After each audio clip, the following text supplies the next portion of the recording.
evening and welcome to Patch Day Friday. I know it's not a Friday, but we decided to record one day early because we had things to do.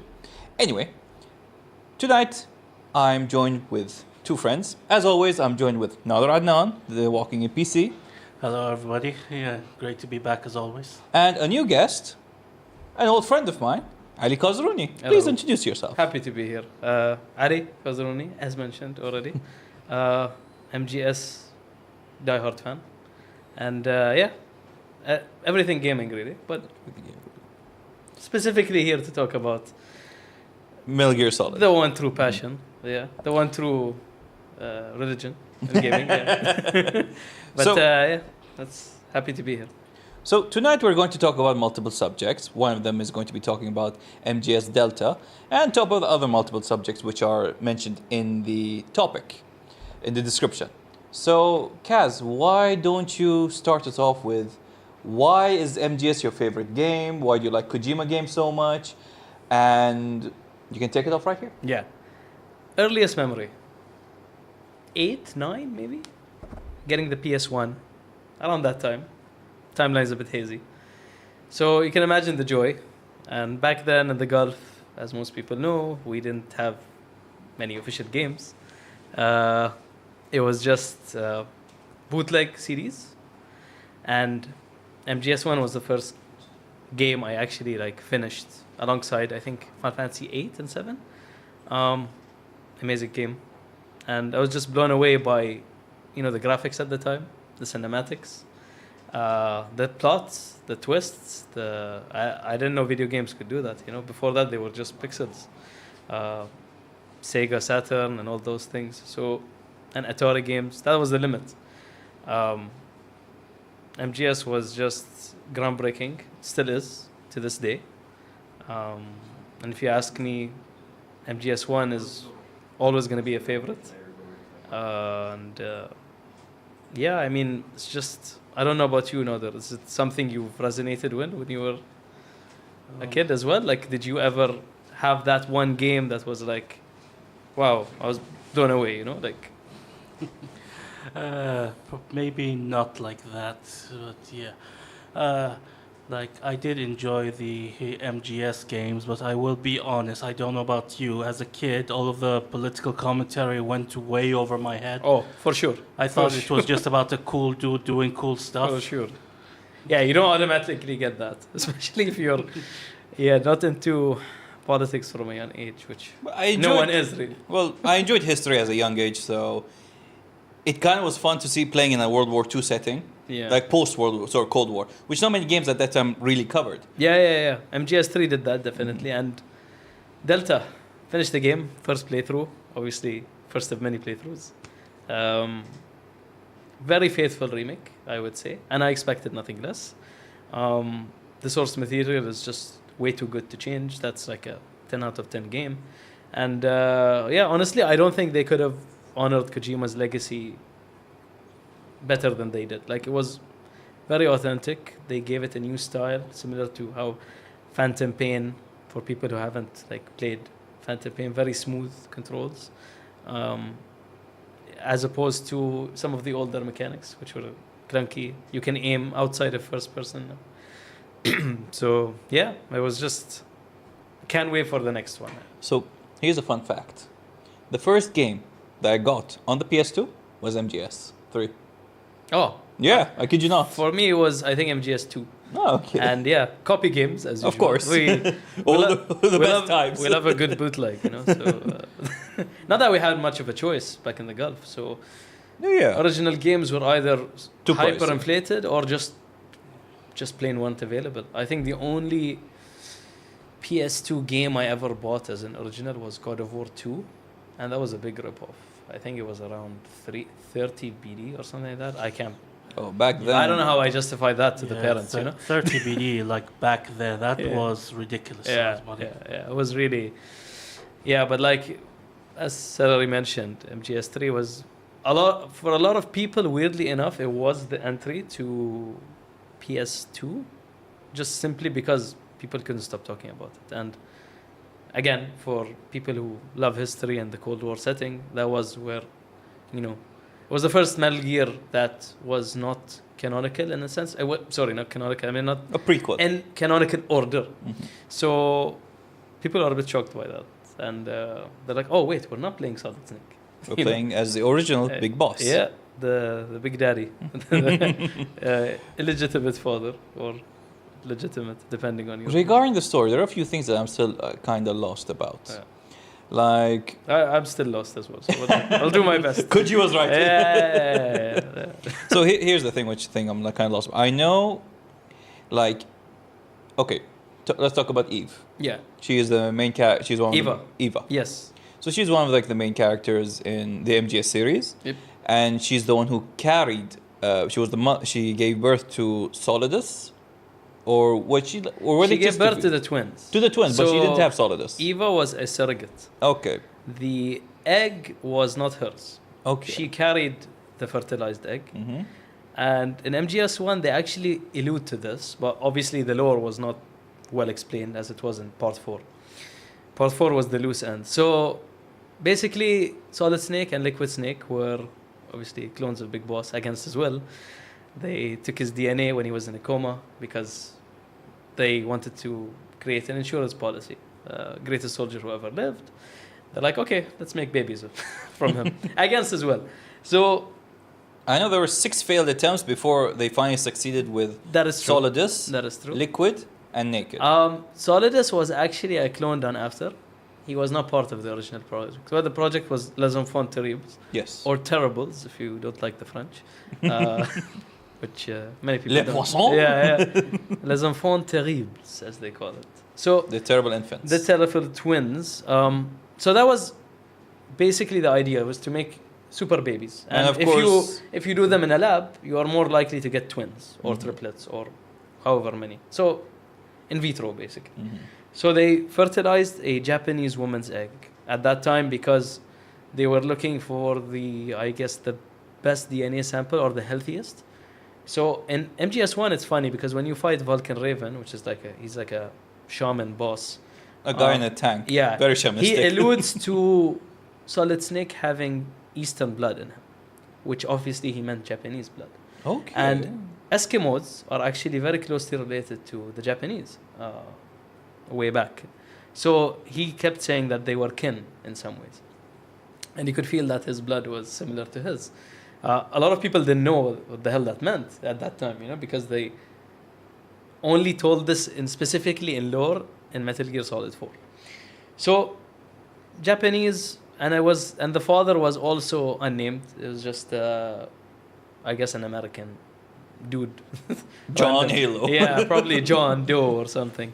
So anyways, they fertilized the egg in a lab.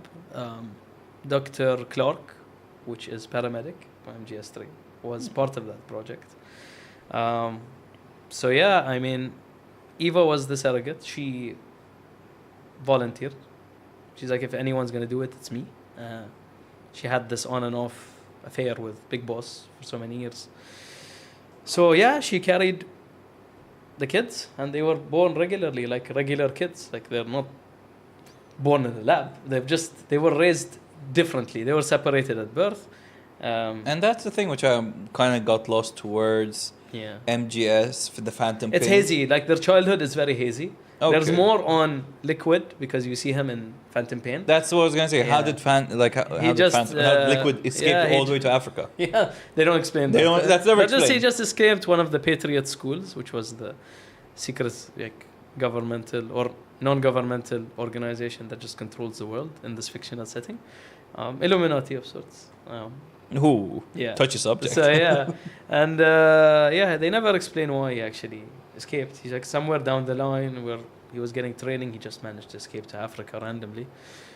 There are Patriot bases in Africa, so there might be some justification, but again, there's no canon to kind of How he got there. Yeah. Okay. And well, David, which is Solid Snake, his brother, Eli being Liquid, he was born and raised in the UK, close to Zero's hometown, which is, the leader of the Patriots. And Snake was raised in the US.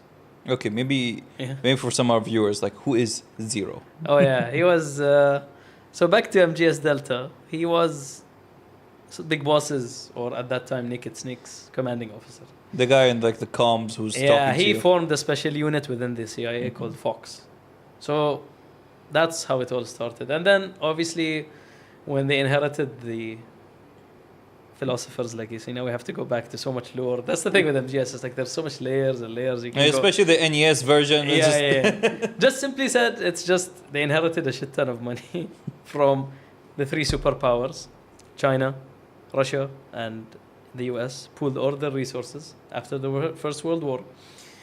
And they built like special agent schools. The first or second? I believe it was the first, if I'm not Okay. mistaken. Yes, it was the First World War.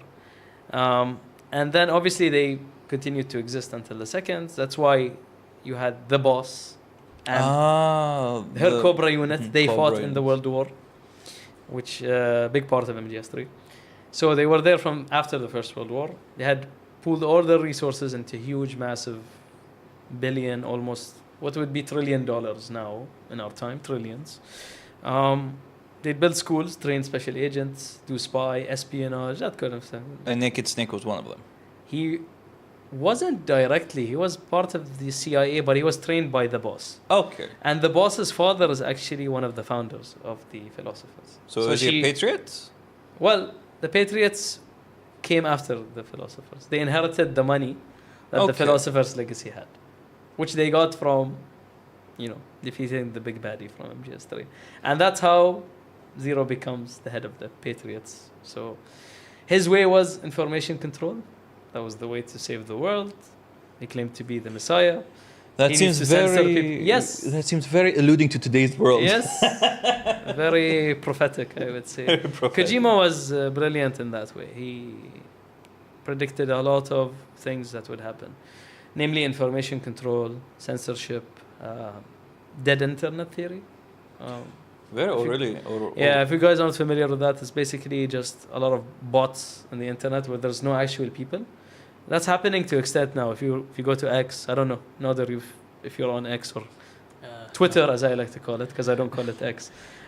It's filled with bots now, and A lot that- of websites. yeah, that supports the dead internet theory. It's just eventually the internet will cease to have any human meaningful interaction to it, and we'll all be off the internet, censored, I guess. It does feel it's coming to fruition because, especially, let's go back maybe 20 years ago and how the internet was. There was multiple smaller internet communities. Yeah. A lot of forums were the thing now, and to an extent, it's Twitch now and Discord. In a way, it's become more visual. It's become very visual. Yeah. Yeah. Especially back in the day where like you had to read long walkthroughs. Oh, if you could find them, Supercheats.com, Oh, yeah, GameSpy. From that as well, like funny stories. MGS1 had a Easter egg thing. I don't know if you guys are aware of it. So in one of the parts of the game, you had to contact someone, Meryl, one of the characters there. So her codec was not in the game. You can't get it anywhere. You had to open the manual, No, it was on the back of the CD case. which we had Oh, guess what? It was the original CD case. not the ones we used to have. Yep.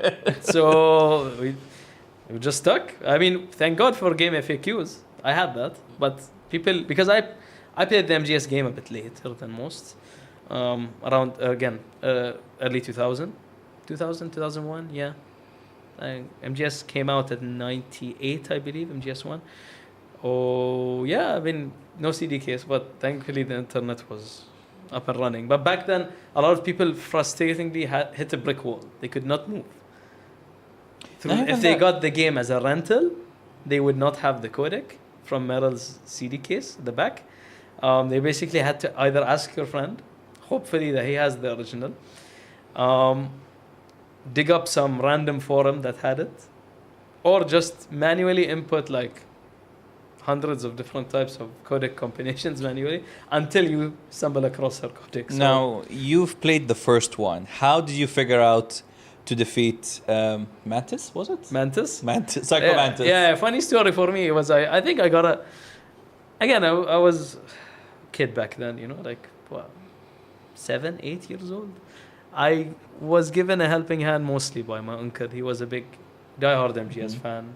and all the mainline Final Fantasies and all the the golden age of MGS Yes. when he introduced me to all these kind of games.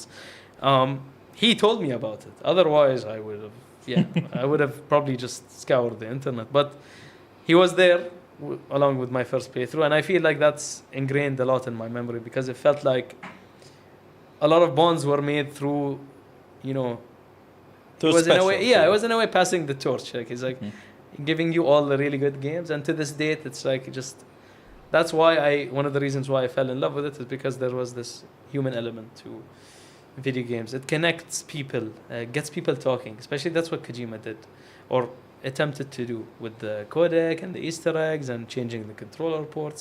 It was just ahead of its time. He wanted human connection. I think like where he took up a notch about human connections would be in his in his game Death Stranding. Yeah.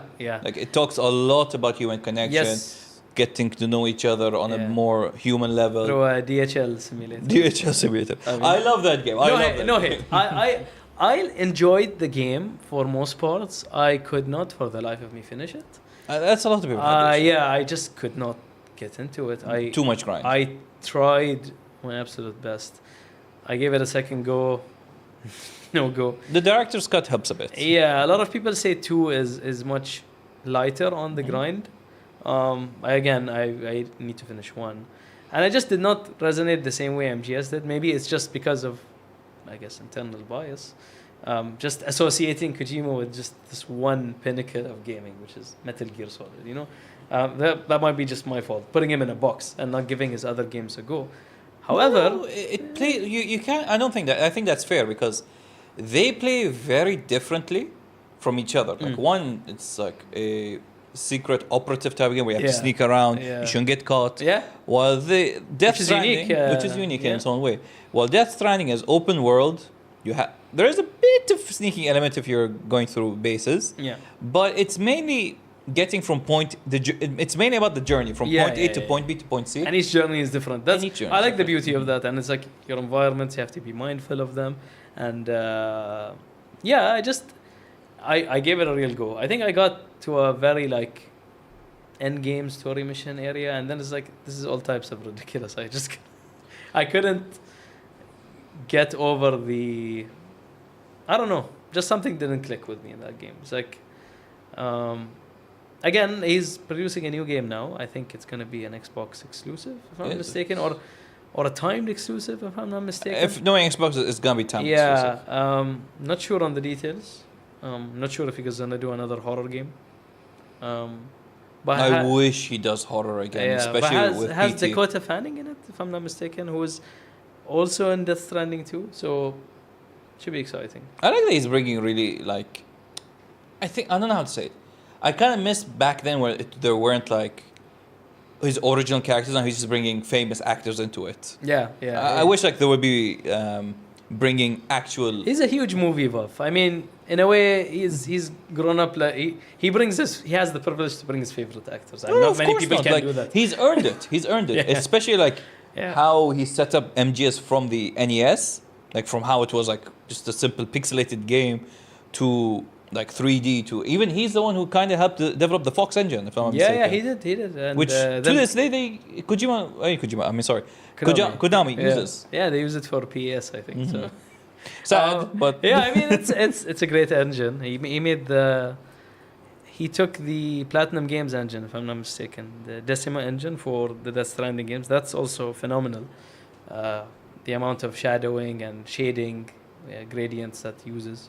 Honestly, also his latest engine, which is used for Death Stranding. Yeah. It's by far one of the most, for what it graphically gives, it's by far the most optimized type of game I've ever played. Yeah, he's always been ahead of his time. Yeah. It's just crazy. The amount of graphics he puts into the games and even his music choice. Sorry to cut you, but even his music choices. Yeah. He's don't get me started on the the memes coming. Just the MGS 5 trailers as well. Those are real. If people haven't watched those are Hollywood level. I would say really one of the most cinematic game trailers I've ever seen. It had such aura farming as well. The amount of Big Boss cutscenes there were and videos leading up to Phantom Pain. just so much art into it, and yeah, it's to this day Phantom Pain I think has a really warm, like, special place in my heart. I know it's an unfinished game, and there's a whole chapter removed because of disagreements and budgets, and at that time there was the relationship with Kojima and Konami is start of a fallout, deteriorating, as you said, and yeah, it's just sad that it's never gonna get released. Although I am extremely happy that they are remaking the games. I think for me personally, MGS 1 has to be the next, but I wouldn't mind. People are saying Peace Walker as well. If they're going by historical game timeline, Peace Walker would be next. That would be amazing as well, because you have the skeleton of it in MGS 5, and they can just build off of that, essentially. Mother base and that whole concept. I do have a question. Why was it called Delta?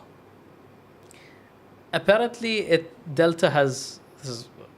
don't take it if I'm wrong, I read it in an article, but I think I'm right. I think Delta has 3 sides to it, and instead of calling it 3, Konami wanted to distinguish the fact that this was the 3 but remade. So a delta in Greek is a triangle, and yeah, that's all there is to it. Okay, no, and they colored I it like green that. as well, because that's the overarching thematic color of Snake Eater, jungle setting and whatnot. And we have this beautiful jungle setting here as well. So yeah. That's why it was placed there, by the way. Yeah. That's intentional, obviously. I brought it home with me, or from home. Yeah. It was in the car. It's all right, Ferd. We like you. Yeah. We do. So there's a comment from Bitfrost. He says the MGS 5 trails hit really hard, and released MGS 4 to modern consoles. Oh yeah, that's so requested right now. I think there's a PC mod right now, if I'm not mistaken. It's a mod. That's the issue. Yeah, they're running it in 60 FPS, and people are just like another game, Bloodborne. Yeah, they're really eating, because they're like, this is how it's meant to be played. And at that time, 4 was too advanced as well. Like, we're talking about how Kojima's graphics and his gameplay and his game settings are advanced. It was too much for the PS3 to handle. 3, again, a lot of developers had struggles with the console when it first came out. The architecture was a bit iffy. It was very iffy. Yeah, and they had to work. They had so mane years to fine tune it. That's why the end games of PS3 look so good and perform better, like the later Uncharted's. MGS 4 ran so well, except for when you get into action sequences, there would be noticeable frame drops. That is normal. Again, it was such an early release in the console cycle, like a year or 2, if I'm not mistaken. Around the same time, Final Fantasy, I think, 13 came out 13. a year after or something like that. But yeah, it was way too ahead. I think it came out a generation too early, I'm afraid. It would have been perfect on the PS4. Honestly. It would have. I do have one issue with MGS 4. Yeah. I just didn't like when they removed like the customizability of the clothes. That's just like, oh, just stick to the wall. You're going full invisible. Yeah. They went with the tech option. I mean, yeah, I can see your point. The camos again in Delta. If you've played it, if you haven't, there's a quick change to the camos. I thought that was a neat thing. You don't have to manually enter to the menu and change the camo one by one again. The classic. There's a quick drop down screen with your like top 10, I think, most used presets, and it would switch back and forth. So it would be seamless almost. With 4, I think they went with the tech angle, where they had the octosuit, resembled an octopus, where his skin would change. The ocean, believe it or not. So Kojima's wacky like that. He has a lot of wacky, like, he integrates like a lot of animals into his and feet. Yeah, true. Well, that would be Tarantino territory, but that's a conversation for another time. But yeah, I mean, that's. I want to get Nodder's view on this, because I know he's not played many Metal Gear games. Are you gonna play Delta? Is that on your list? It would be a great way to experience, the kind of classic, but through a new, fresh perspective. Yeah, I'm definitely open to it, because what was the Metal Gear game that you gave me? There was 3. There was 3. Yeah. Yeah. So after I finished it, I'm like, no, you have to play this game. Did he finish it? That's the question. Did you? I believe I got very late into the game, but I don't know if I ever finished it. I cannot remember. Oh, that's a shame. I think you would have remembered if you finished it. I finished 100%. Yeah, ending's pretty sad, Yeah. No, honestly. he did finish it, and then I think the very next day he came to me and just handed me the game. Like, you need to play this. You have to play this. Yeah, he's not You wrong. should play this right now. He's not wrong, yeah. And then it was Yeah. after that I got addicted to Battle Saga. Yes. Yeah, funny. I mean, a lot of people's favorites, I think if you would take a lot of like 10 MGS people in the same room, you'd get so many different answers on what their favorite MGS game would be. But I think the top two would be 1 and 3, just because story and characters are so strong. For me, it will be 3 Yeah. and Phantom Pain. Yeah, I mean, Phantom Pain is just Phantom has- Pain's aura is amazing. I was like, it's undisputed, the amount of aura farming you do. That you go on base, the Diamond Dogs, Never the same. What was his name? The villain. Skullface. Skullface. Yeah. Oh, just everything. His voice, everything about Yeah, that yeah, guy yeah, was yeah. just. Do you know the lore about that guy? I remember the lore was where. He was just correct me. basically a glorified janitor. Yeah, that's it. He would clean up the messes. Yeah. And he was the shadow unit that Zero created. Which was FOX. XOF. XOF. Yeah. Fox, it's the inverse of Fox. Haha, the shadow. Ooh. Pretty unique, but like, very on the nose. Yeah, Skullface was that cleanup guy. And he was tired of, Zero's, lack of faith with him because they covered Snake's butt a lot. Well, a big boss in Operation Snake Eater, which was MGS3. So he eventually just decided I had enough of Zero, and I'm going to have this virus that kills people when they talk English. So Wait, was it specifically English? Because I thought that he specifically, he wanted English because Okay. he's saying English is kind of erasing a lot of ethnicity, and it's funny enough dividing the world because of the homogeny of English. People are losing their identity. I do agree with him, but that's a weird part. You do kind of agree with him. I mean, it's genocide. It plain is, yani. Speaking That was of, the parasite. Yeah. Speaking of no. No. Yeah. Can talk about 9/11. I will pass that plane to Nader, Yeah. who our second co-host. Yeah, You're the journalist. yeah, but I'm afraid That's I've awful. Had They just nothing used to do. plane. I just noticed. That flew over my head. Ooh, Yeah. look. Yeah. I'm So- pretty sure my boss is watching this. It's okay. You're not you're not on the clock, are you? You could say wherever you no, want. not Yeah. today. Not We today. believe in free speech. Fun fact as well. Back to MGS and 9/11. You So- did say you were going to talk about it. Yeah, that's one of the segments I was really happy to talk about. So before the 9/11 thing, MGS2 was going to be so different. Snake was going to be dropped in Iraq. The story was eerily similar to what happened before the unfortunate and terrible War. illegal invasion of Iraq. So what happened was he would say that Iraq actually did have WMDs, active ones, and they were just there basically to neutralize the threat. Obviously, that never came into fruition because the legal team of Konami were like, Kojima, you gotta stop this, change it instantly. So he almost prophesized, whatever the word is. It was very, in a way, he predicted what was going to happen with 9/11, which was so odd. I don't think he intended it to be that way, but it just, a lot of themes were him hinting to, again, information control, censorship by the government, which is to this date super prominent. A rise of, fake news, extremist views from either sides. And that's what's going to ultimately divide the world. So he decided on a New York setting.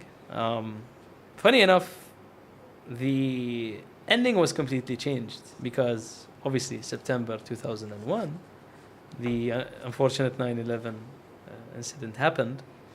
And again, Konami was like, you guys got to change this. We're going to get so much controversy.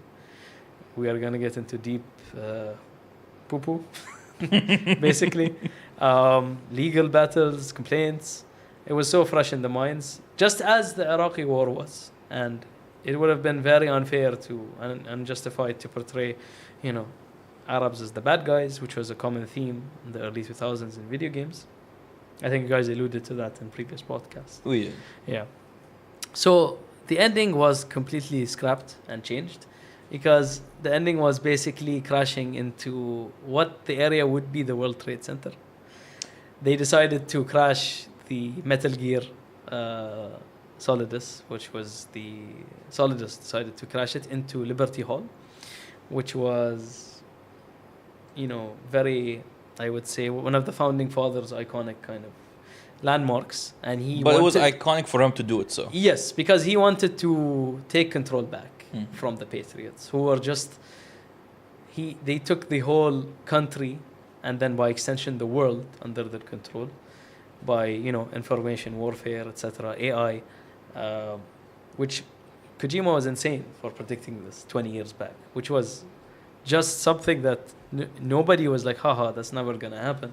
And just, yeah. I need to admit something. Yeah. During MGS2, where the AI starts crashing out, Yeah. and it goes like, you have to turn off your console. Yeah. I was like, Did you turn it off? yes, yes. I was like, Well, okay, boop, and I'm like, I turn it on again, and the same thing started happening. I'm like, well, at least you didn't lose much save progress. it was like just 5 minutes, Yeah, but yeah. it's still, I felt like, oh dang it, the AI got me. It's crazy, yeah. You can see the AI glitching, and a lot of videos you can see, you know, as well, with noticeable video glitches and whatnot. That's one of the, and a lot of like shadow kind of weirdness to it. It's not authentic. But yeah, I mean, the ending, back to the ending, was completely scrapped. And basically they had Solidus cut flags of the US and the stock market, creating a new world order, blah, blah, blah. Because again, he wanted to wrestle this fake persona of what the United States was. And it was all fake because there was no liberty, no democracy, much arguably as it is today, no proper world order and international law kind of. Allegedly. Yeah, there's no rules based. We don't live in a rules based Allegedly. society, unfortunately. So yeah, I mean, it's just crazy because they had to change it, and they did so in 2 months, which is honestly impressive. Kojima was so dejected, he wanted to scrap the game, but his team kind of convinced him, no, let's just change the ending. It's a fantastic game, a lot of commentary, political and social commentary that was turned out to be true. So thank God that game never got cancelled, because I think story-wise, one of the best kind of political commentary games you're ever gonna get on a PS2 era. That's insane to me. No, honestly, like games on a like especially games on PS2 just took it up a notch. Yeah, It's yeah. just from Final Fantasy X to MGS. That gap from 1 to 2, I'm afraid we're never gonna have that gap again. I'm gonna miss that technological jump because Yeah. I'm gonna say from PS4 to 5, it doesn't feel wow anymore. Yeah, I would say 2 and 3 had a jump. 2, yeah, honestly. 1, 2, 3, and like NES to like 8-bit to 16-bit to 3D to Yeah, like the jumps were amazing. yeah. That's why everyone was like especially like when Halo and World of Warcraft and MGS and all of them, like just it all shocked us when we Yeah. were seeing like this every time there was a new game coming out. Yeah. I mean, it's again, it just shows how far we've progressed as a race. We've kind of hit a cap technologically. There are minor improvements. I feel there is chance for us to improve. Maybe we're going off topic. I'm sorry. No, it's alright. But like It is maybe in like the VR world, you know, because I know I feel there's large potential for VR. Yeah. But we're not getting there yet because it's still a niche market. True. I mean, it's disorientating for a lot of people as well. I've tried playing Yeah. Half-Life Alex. It just really. Should do a playthrough of Resident Evil 7 on VR. That is I would love that to. is effing scary. That is really scary. Because the whole game's in first person, and then you have the VR element. It's just insane. I would like to do gameplay for this thing, Amnesia. I have the games and I have the VR set. Yeah. I gotta do that. Are you insane? Yes, I am. You are insane. Well, with Amnesia, just pretend no one's there. It's like half the time the monster's not there. It's just like- something scary Yeah, chasing. yeah, I it's think psychological. that's worse, to be honest, because with amnesia, you're constantly thinking to yourself, is there something or is there not? Meanwhile, other games, you know that there is a monster, you know exactly where it is, you know exactly what it's going to do. And this is what amnesia just did different. Like, Yeah, I mean, Resident Evil games perfected the chaser kind of enemies, and you can Yeah. shoot them, you can run away. Like, exactly. yeah, Nemesis, think- Mr. X, the various other tyrants, you know, Dimitrescu and the Bakers. Oh it's my! like it's endless. Lady Dimitrescu. And this latest one is well, this latest one isn't so hot, I would say. What's the RE9. Alright. Yeah, RE9. the big monster, the big baddie Oh. monster. We don't have much. No, hold on, information. hold on. You say it. I'm sorry, we're veering off a lot, but you say that. Have you met the internet? Have you met them? Well, there are strong theories that it is Grace's mom. Is it? Huh. Yeah, which is the main character, Grace Ashcroft. I don't want to see where they're going with this. Yeah, I mean, it looks really cool, especially that you can switch between first and third person. Which it was the first time they implemented in 8 Village. Yes, I mean, it's awesome because the directors will tell you which parts you should experience, which they believe you should, but then you have the choice. Yeah, that's what the latest trailer showed, which is pretty interesting to me. Like some sequences, third person is awesome. Some sequences, obviously, if you want more scare and more, you know, jump. I scares. wish they would do more scary and creepy things like the. I don't know if we'll get banned if I say this, but the baby part. Oh yeah. Yeah. Ah, Because I the- want to say the F. The big fetus. Yes, I was going to say the fetus baby, I think- but I'm not really I sure. think that's a scientific word. You don't get banned for that. Nader, any don't thoughts? Did you play it? Yeah. Okay, It good. traumatized me. Thank It you very traumatized much. everyone. Thank you Yeah, I very mean much. that's more Silent Hill territory. I loved it, and that's why I also love Silent By the Hill. way, the remake, amazing. Yes, I played it. Blooper Yeah. team, you guys did a good job. Yeah, and can't wait for Silent Hill 1 as well. And oh, you mean F? No, there's they making announced one. one. They're remaking one. Yeah, the same team. Oh, Blooper, Yeah, nice. Yeah, yeah. All right, all right. So we have a lot of horror fans are eating. So RE9 next year, Silent Hill F. It's a good time to be a horror game. I think fan. F is this year, October. Yes. Sorry. Yeah. Yes. Okay. Yeah, I Maybe mean, we it should be do that as next a month. playthrough. Yeah, I mean, it's October. It's Spooktober. We have I mean- to do a horror I game mean, if you playthrough. guys ever stop yapping on podcasts, so Yeah. yeah, Yeah. it's very fun to talk once It you're is fun. once you're into the habit of it. Yeah. But yeah, back to scary things, and just the last thing I'm gonna say on MGS, the Phantom Pain, and a lot of Phantom elements, and again, the Phantom Pain is too. The title is obviously because of lost limbs. You still feel the pain. Yeah, of something scientific phenomenon where you amputees feel pain. It's also meant to be a physical kind of loss, especially by Miller and Big Boss, where they lose Mother Base right off the bat in Ground Zeroes, which is the kind of prelude to MGS5. And if you've played Peace Walker, it hits harder because you built that You base. built the base and everything. Yeah, yeah, and I played on the PSP. yeah. Wait, you borrowed my PSP. I did play. I did not finish it on the PSP. I finished the remake on The PS3. the collection. Yeah, but yeah, it was that much painful to the characters. It was supposed to prelude to that. And one of the most interesting facts I came across, which again, Kojima's very subliminal with his messaging. You were meant to know that, obviously, spoilers if you've not played Phantom Pain, the protagonist is not Big Boss. In fact, he is Venom Snake, He's Venom which Snake. is a psychological and man-made skin-grafted clone of Big Boss.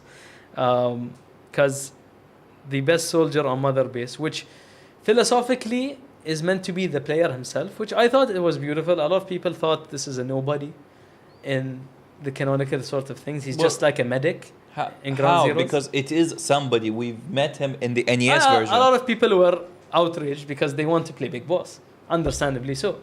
And then you've not been playing Big Boss. You've been playing this other Snake, and even Venom Snake himself, the clone. The ending, the secret ending.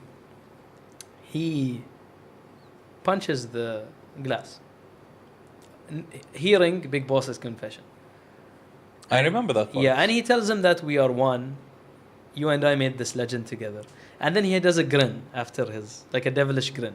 And obviously he has the horn, horn. which represents that he's gone devilish. Venom is more, I would say, extreme than Big Boss because he's felt more pain, shrapnel pain. It also took a lot of his memories and emotions out, the part of the brain. So it makes sense why he's not as outspoken as Big Boss in the games. He doesn't speak much. He's a man of few words. Also represents the loss where they took away his words as well. And Diamond Dogs, funny enough, is a David Bowie album. And David Bowie is famous for having an alter ego, Ziggy Stardust, which is meant to represent Venom Snake. He is the same person, but flipped as an alter ego. So Big Boss and Venom Snake, David Bowie, Ziggy Stardust. That was right off the bat. That's what the mercenary group was rebranded to, Diamond Dogs. So a lot of, I would say, conspiracy theorists, there was one guy who brought it on the nose. He says we are not playing Big Boss. This cannot be him. He was wrong about saying that it was Grey Fox, which is one of the cooler characters in the MGS lore. But he was spot on with the fact that this was not Big Boss. And it's funny because in the game as well, there are like subtle hints to it. Venom's shadow is inverted What? in the game when lighting goes, representing that this is the shadow of Big Boss. Amazing. Kojima's just insane. I never noticed that. Yeah, it's like these games, these things were not even known to me as I was playing, obviously. There's like a lot of deep dives. And because I like MGS lore so much and game design as well, like just the other day I just found out that Kojima used Legos to design MGS1 stages, hence the blocking. Because PS1 was very polygonal, so he used a lot of square shapes. And he took a small mini camera to document the stages based on the logo settings that he did. So, mind-blowing stuff. Yeah. Wow. Yeah. Just I mean, amazing. yeah.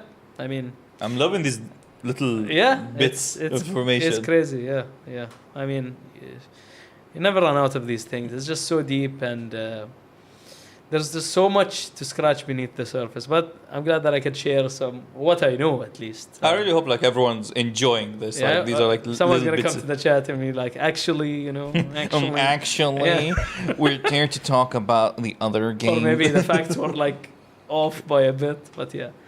It wasn't solidus, it was soludus. Well, you can segue into something more solid now and more present, I would say. We're gonna break it down a bit with Street Fighter. You're gonna talk a bit about it for us. I think we might as well go with Silksong. Silksong. Yeah. Alright, you had a bit of information about for Silksong. Yeah. Well, this is just something I saw on Reddit. I didn't know how true it was, which is why originally I wrote in the document that it was rumored. Apparently, you can unlock the hardest difficulty of the game by putting in a combination. I believe you should have it with you. Oof, the paper is somewhere here. You just It's some wacky GTA kind of. Yeah, exactly. Yeah, it's like up, down, left, right, down, left, Yeah. left, right. Yeah. I miss those cheat codes. They don't do those anymore. Yeah, they just don't. Yeah. Which I thought it was a neat little thing because, like you said, we don't get codes like these anymore. These days, if you want something, it's DLC, microtransactions. Absolutely. I think it's funny as we mentioned GTA as well, because a lot of people are comparing, they're loving Silksong's pricing. And people are dreading GTA's pricing. Everyone's predicting it's gonna be like The $100. whole industry is... If GTA puts it at 100, it's gonna break everyone. I mean, if it sells... It is going to sell. high. It's GTA. I It's going personally to think sell. I'm going to boycott the game. Boycott culture yeah. is fine with me now. I don't know if I'm boycotting. You're brave.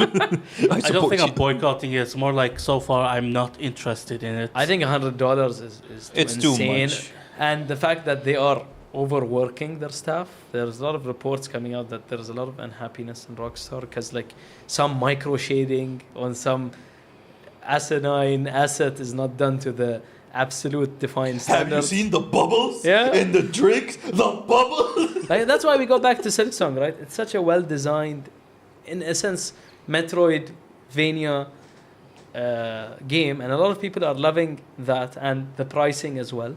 It's like game design is not. I mean, graphics are. We talk about how graphics blew people mind away with Metal Gear. It's not everything in games, and I think now more than ever, it shouldn't be everything. It should not be the first thing you think of when you make a game. People have certain expectations to GTA 6. Because 5 was revolutionary when it came out. Obviously, later on, bugs came into play. And it's natural in games, especially as ambitious as GTA 5. But yeah, I just want to get your thoughts on the pricing. I personally won't get the game. Yeah. If it's $100, I'll probably wait for a discount. Like if it's 100, I'll wait for a discount. good luck. I'm not gonna. Good luck with that. Absolutely I'll not wait, for I'll wait $100. 2 years. 2 years, I'd wait for a discount. I don't care. I'll wait. If it's on Steam, maybe. Yeah. Yeah. Knowing Steam, here's the thing. What I realize about certain games, they will not go on discount unless they see a bit of decline in their sales.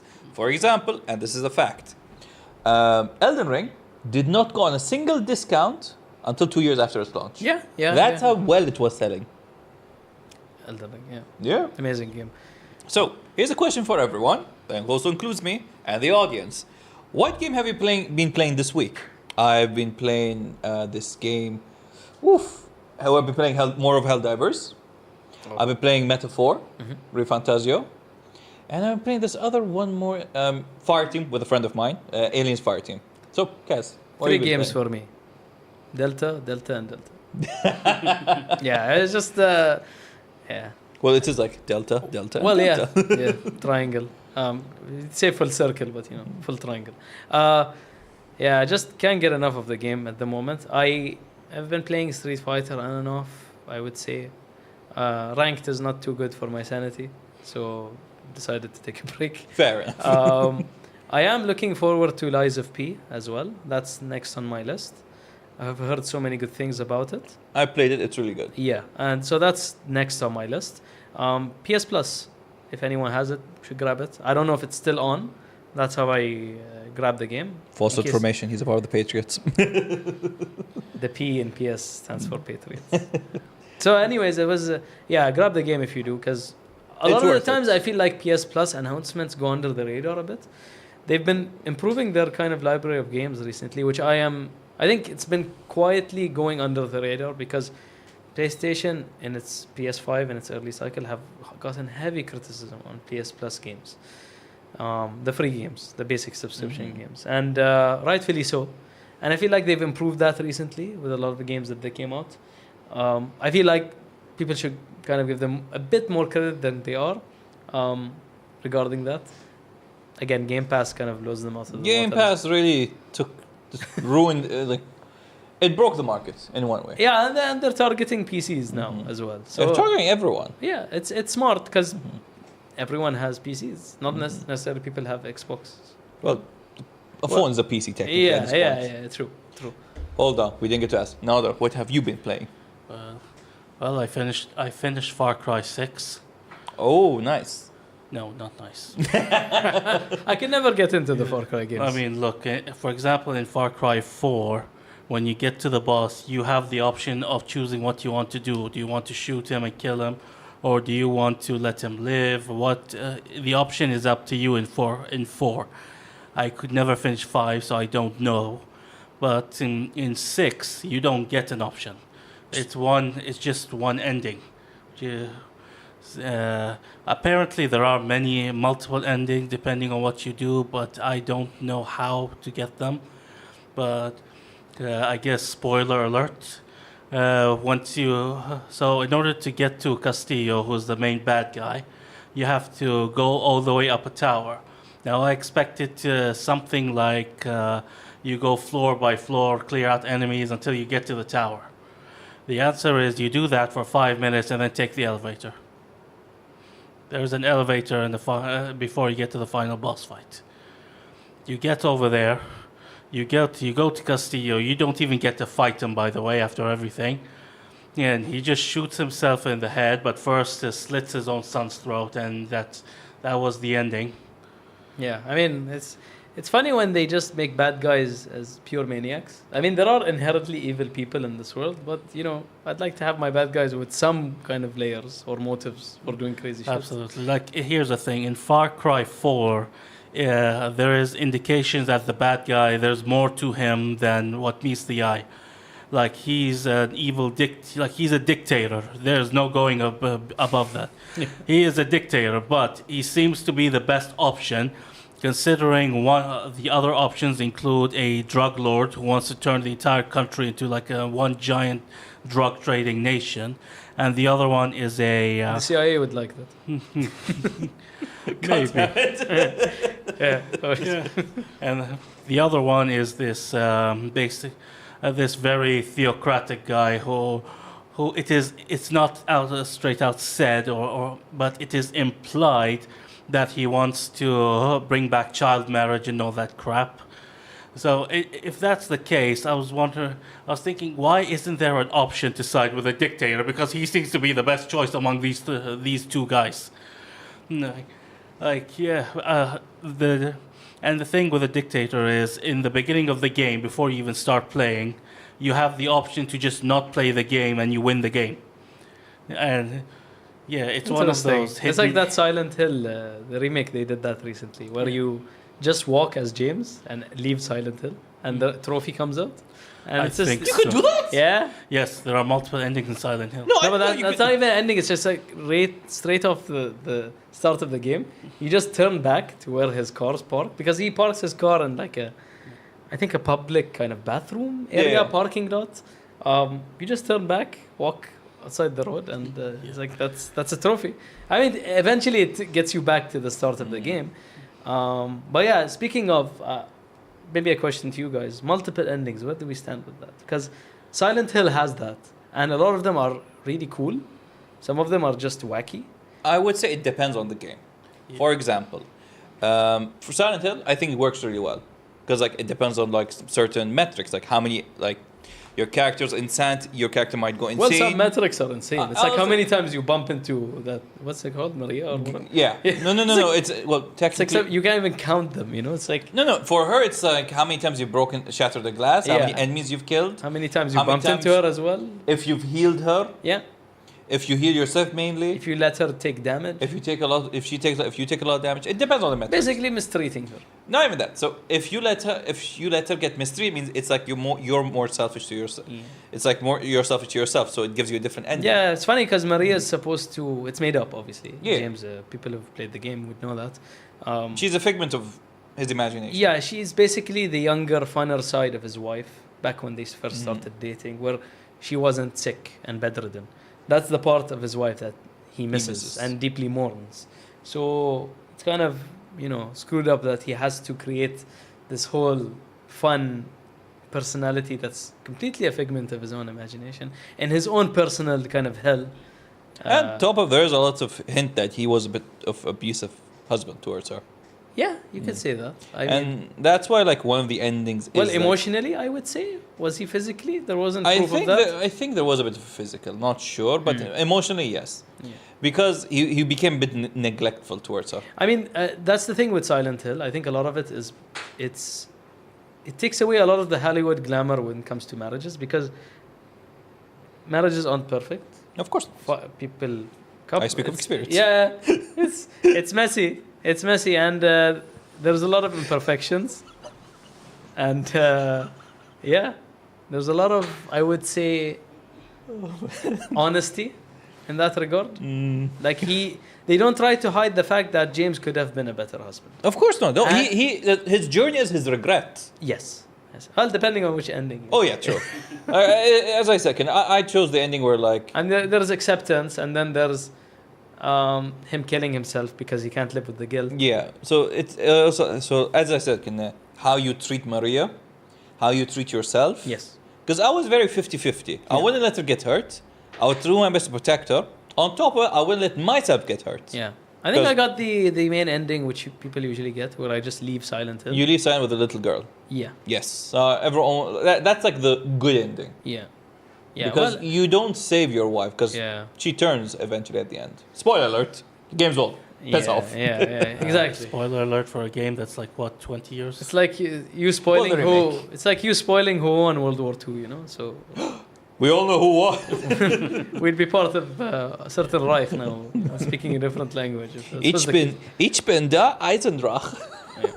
Yeah. Yeah, and with that, we just lost all three of our German viewers. Yeah. And that's the whole following. Actually, as soon as I spoke, hold on. As soon as I spoke German, we got additional viewers. Oh, nice. Guten Tag. Yeah, Nice. that's probably someone who's happy that you made fun of the Germans. Well, Give us a comment. By the way, there's a comment regarding this thing, games they've played. Bitfrost played 2XKO. yeah, fighting game. Fighting It's a game. beta. It's I think it's a League of Legends game, right? Yeah. Yeah, League of Legends game. Yeah, haven't played it myself. I heard some kind of mixed reviews. A lot of people are finding it fun. Yeah, I can't really speak much about it because a lot of people criticize the cast and the roster. It's limited. Yeah, I think it's around like 9 or 10 characters. I'm sure someone will correct me in the chat. Maybe Bitfrost will. And it's been in production forever. Like a 4 or 5 year cycle, something Well, like that's that. normal for games right now. Not for a fighting game. Is it? Yeah, most fighting games don't have that amount of. It feels Street Fighter 6 had a long time. Well, not yes and no.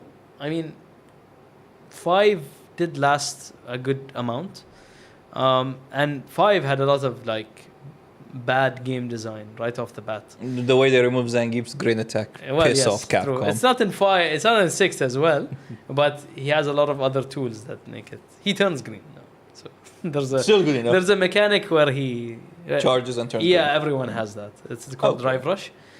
It's meant to like encourage offensive gameplay, basically, because Street Fighter, like maybe 2 to 4, was more footsie based. Footsie is, if people aren't familiar with that term, it's basically playing fighting game chess with your opponent.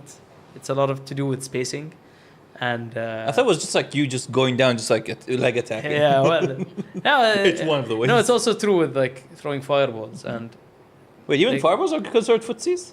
Yeah, it extends to Oh. that. Yes, it's zoning, so it's a form of kind of spacing. All of these things are interconnected. So, yeah, a lot of footsies usually are traditionally do leg attacks, but they're also poking as well, like punches and standing kicks and stuff like that. So, yeah, that's all I could say about 2XAO. Really? In that case, let's move here on to a different subject. Borderlands 4. Now, we've heard some good things about it. At the moment it's out. It has a price tag of $70, and it goes back more to its original roots. Yeah, I loved 1 and 2. Everyone honestly. loved 1 and Yeah. 2. Yeah, I finished 1 and 2 both. I personally, what's his name, Handsome Jack. Handsome Jack's I the best, loved one him of the as best a villain. villains. 3, I could not finish 3 because I could not stand the villains mostly. The thing is, like, 3 was very over the top millennial talk, and no offense to any millennial like us, it's just like some Yeah. of the jokes really was just like, that's not how we do things. Yeah, it's very like It's like- gimmicky internet Not even gimmicky jokes. It's more like someone just takes was like, hi there, I'm gonna kill this guy. Like, Yeah, it was a lot of like selfies and stuff. Yeah. I think I Stupid. barely, remembering now, I barely finished 3. I did not. I could not get past, like, I got like to the second or third planet. I'm just like, I couldn't play the Okay. spin-off, Tina's whatever it was Yeah. called. hey, you're not I into never had like a the chance to D&D play type of Tina. thing. Yeah. So, anyways, it was 4. I think for me, a price drop if it's on the cards. The game could be playable, definitely. Yes. And Borderlands tends to do that after a year or So so. anyways. apparently they wanted to make the original price at $80, but after How fun. I don't know if it's fan backlash or whatever, but they decide to reduce it to $70 then. Thank you, Nintendo, for that, by the way. You fucking Nintendo. Fucking Nintendo, I swear, with their stupid price hikes. I mean, the thing is with Nintendo is actually, because I gotta give an important announcement Hey. regarding Nintendo. They've recently patented summoning creatures, and the creature can battle next to you. So, like, you drop your Pokeball and it comes out and it just fights enemies. That's been patented in the US. okay, The second thing is they've also patented games running at 12 frames per second. awesome. I don't know what the logic is behind that. Maybe Oh no, that was a joke. Yeah, Because well, how Pokemon run so bad. yeah. Nice one. You had me. I'm sorry. But isn't the direct happening? Soon, it's happening. Soon? Tomorrow. Tomorrow. Is it? Tomorrow. Longest direct in Nintendo history, I believe. Really? And I believe not including the reveal for the Switch 2. I can't wait for another Zelda remake. And I can't wait for Mario Party and Mario Kart. Yeah. So if you'd go down, I do HD have a collection or list. I do something. have some of the games that are expected to be revealed. Yeah. Would you want me to read them? But go ahead, yeah. Okay, so. So we have the 40th anniversary of Mario Brothers, Super Yeah. Mario Brothers. Yeah, so we're expecting maybe another Mario game. I think it's fair. I mean, 40th anniversary. I wouldn't even like blame them for doing Yeah, that. like I played Super Mario Wonder and I like the game overall. And if they keep to that old school feel, I would personally Yeah, like I loved it. Wonder as well personally. I I want also something like Odyssey. Odyssey was amazing. Honestly, it was great as well. Yeah. I think the recent Mario games have been hits. None of them have been like really misses. They really put their heart Yeah, into they were. Apparently, the new Donkey Kong as well. it. I've heard really good things and about that's it. on my list. Hopefully, when I get a Switch 2, whenever Yeah. that day comes. Yeah. I'll hold off until then. So I played the original Donkey Kong Country games. I think there was 3 of them. I played them on the Switch, by the way, so not on the original console. Okay. But yeah, I enjoyed all 3 of them, I have to say. Yeah. So I am, if I do end up getting a Switch 2, I will. Kind of flies definitely- under the radar, I would say, for Mario games. I do to, think to it's- casuals, I would I say. do think it's a bit underrated because it is. They are very good games, honestly. Yeah, and it's not like Donkey Kong's not famous. But he's not compared to Mario. Yeah, exactly. Exactly. Like I would say it's like Super Mario, Link, or His- like yeah, Zelda, yeah. and then it's Donkey Kong. Yeah, I would say that's a fair assessment. And then we're going to talk about the 5th one, Metroid. Oh, Metroid Prime's also speculated to be announced. that would be that would make a lot of Metroid fans happy. I personally love the Metroid games. It's been a while since I've played one. I still haven't played the second Zelda, so I'm a bit behind in the Nintendo kind of queue. Honestly, the second Zelda, I did not finish it. I liked Breath of the Wild. Yeah, The Tears of the Kingdom felt like it should have just been. It felt like a DLC it of felt like Breath an of the Wild. expansion pack. Yeah, that's Yeah. the feedback I've been getting from most Yeah, people I know. who You're played not it. missing much, I can tell you that. Okay, much. I love Breath of the Wild, so I think Tears of the more Breath of the Wild would always be welcome, provided I have the time to That's the talk thing. to random NPCs. That's the and thing. I think do the obscure quests. The issue now is there map has 3 layers. So there's a sky layer, Amazing. the regular layer, and then the under layer, which is Yeah. basically full of darkness. Kind of like Elden Ring. In that regard. Yeah, I could read that. I mean, And speaking of Zelda, another game is Hyrule Warriors Age of Imprisonment. Yeah, Potentially. I never played the Hyrule Warriors. Game. Yeah. It's what you call it? Koitex. It's like Dynasty Warriors. yeah, exactly that one. yeah, it's their spin on Dynasty Warriors, which has pretty fallen off, I would say. I think after 6 or 7. Kind of missed Dynasty Warriors actually. That was peak PS2 as well. Dynasty Oh, Warriors. yeah. To me, it peaked at Empire. That was such a good game. Yeah. Oh, I remember playing the hell out of Empires. Yeah. That was on the top as well. Yes. I really agree with Let's see. Another game is Splatoon. Oh, I forgot Splatoon. I love Splatoon. One. I played that game a lot online as well. Again, it was very early on in the Nintendo Switch life cycle. Back It was then, one of the first games that came out. It was Yes. first, like for the Nintendo. Yeah, for it was Switch it, one. It was around the time where Breath of the Wild came out. One of the very few games. It wasn't a launch title, but it was one of the very few games which fresh, new, interesting IP, unique kind of concept with the kind of splattering the paint, and the online multiplayer was pretty fun. I had a good time playing that. I played a lot of that and Animal Crossing, I would say. that was COVID in handheld. Cool. terms, yeah. I That think and Warzone, I would say. for me it was Warzone, Animal Crossing, and what was it? The game Yeah. again? Death Stranding. I think for me it was time to catch up on PS1 classics too. Like I played the mainline Final Fantasy 7, 8, 9, the golden era of PS1.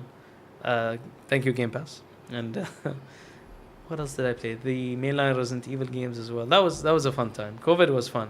Almost makes you want it to happen again, but obviously minus all the deaths. And Oh, we got hold on. There's a viewer who answered answered the question. He's currently playing Sea of Thieves. That's a lovely game. Ah, I've not played much of that. I love it. I really want him to play it with me. Okay. I have it. I downloaded It it feels because like I was an- waiting for you, and then you got busy. It feels like another understandably. game. Yeah. We don't talk about that time. It feels like another game. It's a good recommendation. I love it with Sea of Thieves. It's really fun. It's fun, really fun when you have 4 players together and you just do stupid shenanigans with each other. Yeah. And I do love like the story with Captain Jack Sparrow and the Monkey Island. I haven't played the Monkey Island one, but I really wanted to. We gotta get a crew together. Just going back to Nintendo, Tomodachi Life, Living the Dream and Rhythm Heaven Groove. Yeah, I think that's like. Wait, were those 2 different games or just? Are those the pets that you kind of Is look it? after? Yeah, Tamagotchi. Tamagotchi Yeah. is basically those pets that you had in those tiny devices Yeah, back in the day. back in the day. And I you thought take it was care of it, you feed him. I thought it was Tamagotchi with a G. Yeah, I don't know. Yeah. Are we talking about the same thing here? Yeah, But yeah, In either case, we don't know what we're talking about. yeah, but it's on the list. Yeah, it's on the list. Whoever likes it can go get it, obviously. Yeah. I'm sure you know more about it than we do. And yeah, that's about it. Well, we talked about Nintendo selling patent. We talked about the Nintendo Direct. Is there anything else before Street Fighter is recently released on the Switch. Oh, Yeah. Does it run Street well, Fighter 6. or is there like? I wouldn't know. But again, new player base. Because I know that whenever this was for the Switch 1, not 2, the 1. Whenever they would release a game on the Switch, it would just have horrendous FPS issues because it was just such a old device. Yeah. But the Switch 2, since I don't have it, I can't really comment about it. It's a lot of good feedback because it is stronger hardware. It's it's updated. Yeah, so it's up there. And so far, games are running pretty well. Nintendo are very smart about what fits their architecture. I mean, I tried playing Doom on the Switch.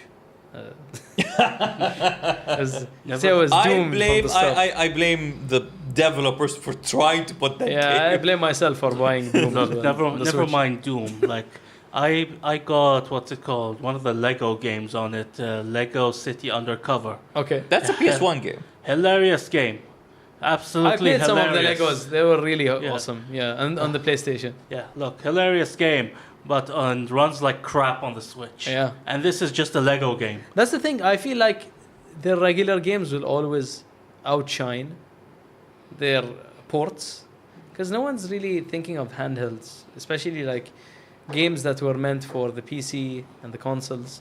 I don't think that's it's more Switch is an afterthought. I feel like most companies use it to boost sales late on. And I think for the Switch 1, yes. But Switch 2, since it's a newer device and newer market with newer hardware, I think there would obviously be ports, but I think it'll be better ports. And on top of it, I don't think they're going to do... Because a lot of companies are veering away from exclusives. yeah. Because they don't see profitability anymore. Yeah, I mean, I saw a crazy statistic the other day. The sharp decline of PlayStation exclusives. You had triple-digit exclusives in PS1 Because here's the issue. and 2, and then from 3 it started spiraling downwards. 1 And was then- yeah. longer development time. Yep. And then after 4... But you because- just had more games on the system because there was no like Xbox at that time. It was difficult to rival PlayStation. I mean, PS2 had the GameCube, but obviously PS2 is the most successful. It's still to this day, I believe, the most successful and best-selling console of all time. So that purely won that war, if you like to call console but wars. Here's the thing, though. What exactly defines an exclusive? Because are you just talking AAA games? Because if we're gonna define shovelware as exclusives, like Phoenix games, for example. I think most people are going to talk about AAA games, or at least double A games. Okay, let's put it this way. Yeah. Like Bloodborne, I'd say is an exclusive to this day to the PS4. MGS4? MGS4, like games that stick to the console. They don't veer off. Uncharted? Uncharted. Yeah. I mean, a lot of the MGS was a PS exclusive when it came Because out. especially right now, we MGS have, Solid, I'm talking about. like, Yeah. let's say, Uncharted 4 and Honor Among Thieves, I think it's called. Yes. Yeah, now they're on PC. Like, would you consider them? But they're not on Xbox. They originally were. I mean, we're talking about when the consoles came out. So when the consoles came out, I'm talking about like when the PS3 first came out, that's the number of exclusives it had. Mhm. Whether it's been ported to PC later on is Debatable. yeah. But what we're having now is exclusives being released for the PS5 and then ported to PC within the same kind of console generation. That can't be called an exclusive because you have it around the same time as the PS5 being here. Unless, like, well, technically for PlayStation, you have to wait the 6 month to 1 year grace period. I mean, it's all well and good. I'm all in favor. I think, don't get me wrong, I like games being in multiple consoles. Accessibility is a big thing. I think it's just they're putting less resources into kind of unique IPs. I feel like a lot of games, we had that phase, I think I call it the Assassin's Creed phase, back in the last 10 years ago, where everything had to be open world. Yeah, And I hated that it. drove me insane. I think playing it as you were back in those days, you'd be like, oh, open world, I want more content. I want more bang for my buck. But came to a point where people would just add filler content in open world games. Yeah, And just to tick the box of giving you like a 60-hour game yeah. instead of a meaningful like 30 or 40-hour game. Yeah, but here's the thing, that's even if they add anything. Usually, because Valhalla was a huge open world game, but it was very, very empty. Yeah. Speaking of like open world games, Expedition 33, that's the best game I've played in recent memory. I And love the fact, like, almost every episode, Expedition 33 comes up and Valhalla has to come up. Yeah. Well, Valhalla is a bit weird for me, but Expedition 33, yeah, that game is definitely a game changer. I hope, I don't want people to make more games like it. I want people to experiment the way they did. Like people who are saying, oh, Final Fantasy mainline game should be like Expedition 33. You should learn from No, the recent FF7 game has some of the best, if not the best, combat systems you are ever going to find in modern RPGs. And having the same thing implemented for Final Fantasy games in the future as Expedition 33, I think would be a big mistake. It would take away from the uniqueness of games. It's difficult because you eventually start to run out of ideas, but I think I like to see game developers try. No, definitely. Yeah. I think the amount of risk they're taking has become like lessened. Yeah, for in such a every small generation. studio as well. Big props to them. And they announced recently that they're going to keep the universe. Clear Obscure is the universe, which is the painted world. And they're gonna play around it. Yeah, and Expedition 33 is just one of the stories, of the many stories that take part in that world. So it is, I hate using this word, but it is a franchise in a way. That's what they're looking to do. Like, I think the next game, which is great because I absolutely loved it. And another game in the same universe would be really fun for me, I think. No, I definitely agree. Even like smaller companies like I forgot what they're called, the ones who made Divinity and Baldur's Gate 3. Yeah. It can't come to mind right now. Oh man, I forgot their name. But yeah, I apologize to the viewers. Even them, like, they took a small world such as Divinities and just expanded so much around it and made spin-off games and everything. Really fun. Yeah. Let's veer off to our last two subjects, and we'll end it after those. And we're going to talk about local news. So, local news regarding this thing, that the local police are telling parents to research games before you buy it for your kids. Is this the Roblox incident? It's related to the Roblox. Kind of related to Because a lot of parents just go, especially kids nowadays, just nag to their parents like, oh, Yeah, parental control is tough now. I mean, anyone can log into YouTube and just have access to so much information. yeah, but here's the thing. What he's referring to specifically, I believe his name is Colonel Dr. Bahar. What he's saying is, when you're buying physical copies of games, actually do research on the game. It takes you 5 minutes. Take out your phone. Look at what Especially the game with is like about. Google Gemini now. There's Just 5 minutes. No, you don't even need to do research. My dear viewers, just, this is the CD, disc, read the flip it, Yeah. look at the age. What is it? You'd Is be it surprised M? actually. I still had parents the other day when we went to a 18 plus horror movie. There were kids who couldn't get in. They're like, you guys should have read. It's there on the website when you book it. Yeah, so that's what I was gonna say. Like, it's there, but even if it's there, first of all, people either ignore it or they just don't know what it means. No, here's a comment from one of our viewers, Bitfrost. First, he said, Larian, thank you for telling us the name of the company, Larian Studios, the ones who made Baldur's Gate 3. And his other comment is, I would have never played GTA as a kid if our parents did that, which is kind of true. It is true. There's a lot of things that happen in school which I won't say. I think we should be grateful because a lot of I think our generation, especially, I think parents were kind of oblivious to what was going on in games, and that worked toward our favor. I would have never played Devil May Cry 3, GTA, a lot of Manhunt, shaitan elements. All the horror games. I think horror is fine. Like my dad was fine with me watching horror movies. Yeah, but no, obviously your dad, but there are other dads out there that don't like their children watching this kind of stuff. Make your kids watch horror movies. You make a man out of them. DMC, that's one of the all-timers for me as well. That's DMC, yeah. Bayonetta games as well, yeah. Same creator. That's why I think that's really high up. And this is, I guess, the last news that we're going to cover, which, for the first time ever, a Bahraini studio has been licensed to publish their games outside onto international platforms, PlayStation, Xbox, and Nintendo. They're called Catatonic Games. Yep. Catatonic Game. I've seen a lot of trailers. I've seen a lot of trailers. We've seen, and it's their executive producer Ahmed Al Alawi, their marketing director Faris Al Alawi. I guess they're related. Seems like a family business. It seems like a family. It's a family thing. Good luck to them, honestly, because it looks really good. I like the kind of Cuphead art style that they're going with. If I'm not mistaken, that's how it has those early kind of 50s. 60s cartoonish, yeah. Kind of cartoonish style to it. Big props to them, honestly. I think a lot of Bahrainis fall under the radar, unfortunately. Lack of kind of artistic support, funding, etc. I also have another acquaintance of mine who has his own video game company, Haytham Al Haddad, who has Golden Eagle Studios, which they do a lot of outside support to other larger companies. Awesome, yeah.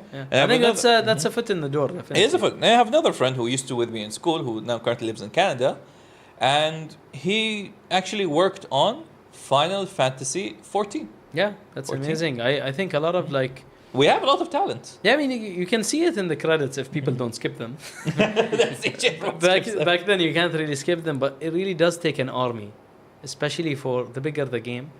You really need an army to like kind of make a video game, like something that you are proud to be a part of, polished, has new ideas. Not even that. Like, I think a lot of people who played the finished product don't see a lot of things that happen in the background. Because I've studied a bit of video game development. I use Godot, and I'm working on like a single player game. Yeah.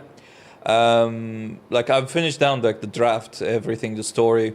Just now it remains for me to do the programming. Even the less technical aspects, like the accountant who works for a video game. So sometimes these guys get credited too. I know it's boring as hell. No, but they have to because they helped in the budgeting. Yep. They're all like key parts. And here's another thing. Like we talked about Silksong. Silksong is actually done just by Team Cherry. It's done by 3 people. Yeah. That's insane. One and they artist, just dropped like a $40 game out of nowhere. $20. Yeah, $20. Sorry, my bad. It's fine. Like one artist, one coder, or one I don't remember what was the guy. Game designer. Game designer. Yeah. So just 3 people. Yeah. Amazing. Honestly, grateful. And last 2 people are in the team. What are they called again? Catatonic Game. Yeah. So we have Mohammed Al Alawi, and who's a narrative director. It is a family business. It is a family at this point. And they have, I think this is their cousin or their friend, Mohammed Al Zikri. Yeah, props which to is the creative family. director. Yeah, and they're adopted Mohammed Zikri. Honestly, prop to you guys. We're really proud of you guys for putting Bahrain like on the map again. Yeah. And we wish you guys like all the best. All the best, yeah, definitely. And with that, I guess we could end it. Do you have anything you want to add? Play more Street Fighter. Play more. And MGS. Yeah. Oh my, actually, Nader, you were very silent this episode. Like, we didn't have much. Is there anything you want to add? Because I feel bad, like, Really, I'm sorry. I know this is coming out of It was just me and suddenly Yeah, yapping This all is the time. second episode in a row where the subjects are stuff that I'm not an expert on. Yeah. Let's talk about Dragon Ball. Oh, we should have an all Pokemon, I guess, episode for him. Sure, I don't Like mind. an anniversary Uh, episode. Next episode is gonna be definitely something towards now. Yeah. Because like you said you were gonna do a bit with the newspaper, but you didn't bring it. Yeah, maybe next week. Maybe next time. Yeah, we should have brought the cardboard boxes. Cardboard. Well, there are a bunch of boxes over there. All I brought was this tree with me. So. I mean, if you want something Pokemon related, there's something quickly we can talk about. Yeah, just have your final say, man. Go by all means. Go ahead. Yeah. It's all yours. So yeah, Go on a tangent. couple of weeks ago, I believe I did talk about the legendary raids that are going on in Scarlet and Violet. Yes. Now the final legendary raid is going on. Mhm. It's that weird bug-eyed goldfish. I believe his name is Chiyu. I think in my head it's just the Pokemon stop after like Ruby and Sapphire. No, I'd say after like the 3DS games for me. I wasn't like day one 3DS purchaser, so those Pokemons were played by me, but like quite late on. So my early like childhood memories were just at Ruby, Sapphire, Emerald, those kind of games. Yeah. So basically, if you there's 3 days left for the raid only, and if the collective Pokemon community manages to beat this boss 1,000,000 times, you get a Which they shiny. no doubt will. Yeah. You get a shiny legendary. You will actually get 4 shiny legendaries. That's provided you didn't already get the 3 that have already finished. And just as a reminder, those shiny legendaries are Chienpo, which is that snow leopard thing, Wo-Xian, which is basically a leaf snail, and it's a meme in the Pokemon community. The meme is just live Wo-Xian reaction. And the third one is Tinglu, which is a giant moose. I think the least popular of the 4. Why do they all sound Chinese? I have no idea why they're all Chinese, especially considering like Must be a marketing thing. might be because one is a snow leopard, which to my knowledge I don't know if they're in China or not. I think in Himalayas they do exist. If I'm- Possibly. possibly. I mean, Yeah, the other one it's is not Nat Geo, you know. the other one's a leaf snail. There might be something in Chinese mythology about leaf snails. Yeah, who knows? probably. But the third one is a moose. Moose don't even live in China. Yeah, Pretty sure it's like a North American thing. possibly. Yeah. I It's mean, an- maybe it's an elk. maybe there's some overlap with like Siberia and stuff like that, like northern China.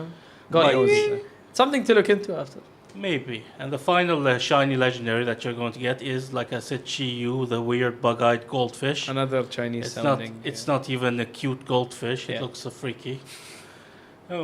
But yeah, if you want free shiny legendaries, just all you have to do is connect to the internet in Pokemon Scarlet or Violet, whatever you have. You don't even have to fight the You boss. don't even have to fight them. You can just be a parasite and just because the tryharders are gonna do it either ways, right?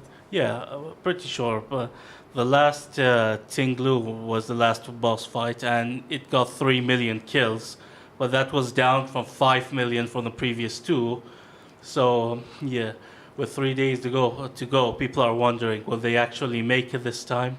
Because there seems to be less people interested in Suspense. this rate. Yeah. But yeah, all in all, if you want free shinies, just log in the game. You get 4 free shiny legendary Pokemon. I'm assuming that in the future there's going to be more shiny legendary raids, because the legendaries in this game are all shiny locked, which means no matter how many times you reset, you're not going to get shiny at all. Okay. And they got a lot of criticism for it, so people are thinking maybe this is the reason why.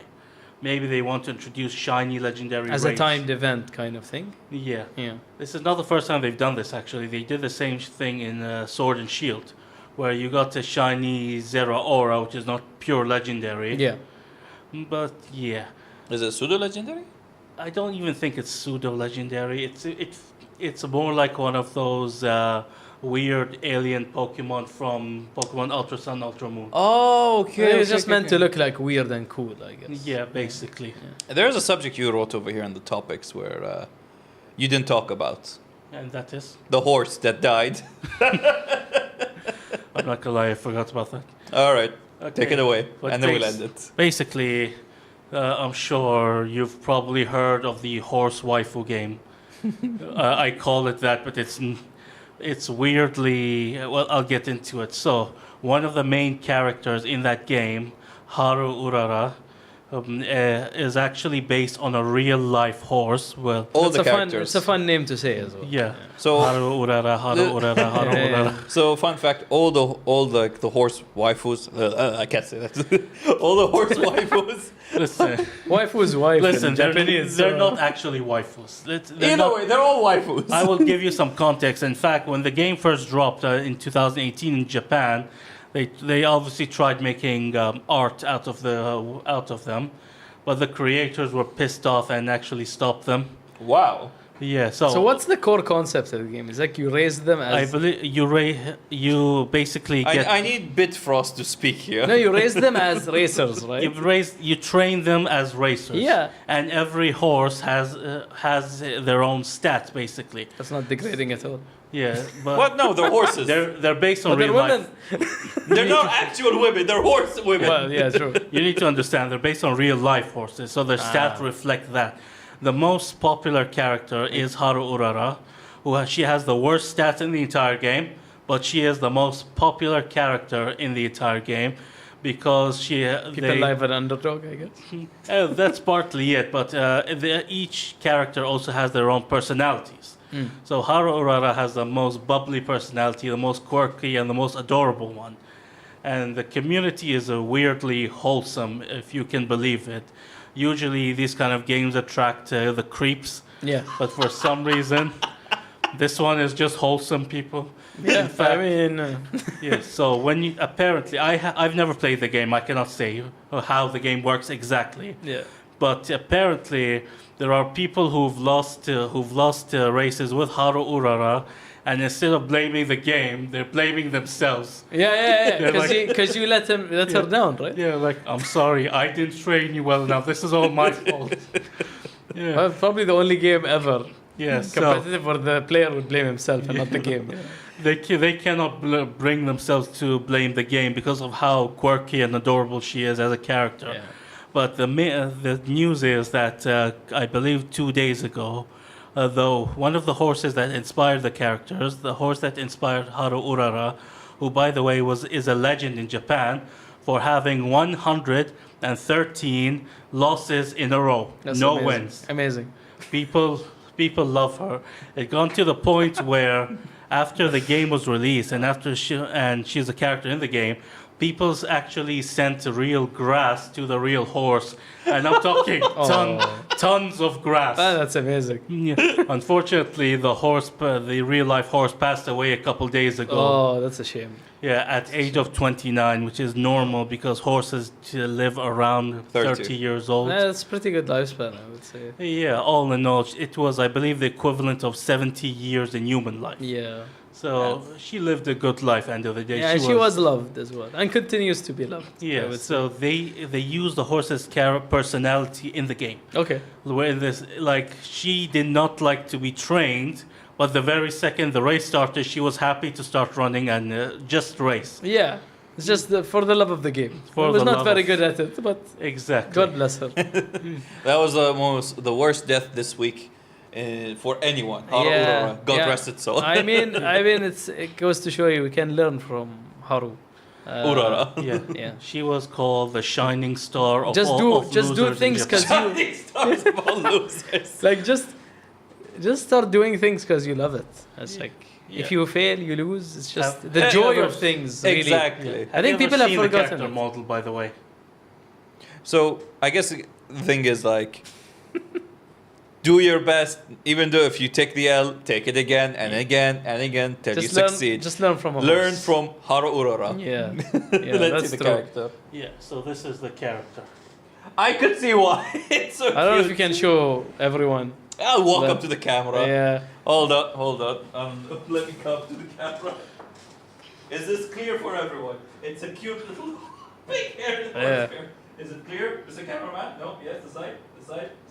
Anymore, they're going to flag you for something. Wait, here. Luckily, not for this one. Here, perfect. Back. Front.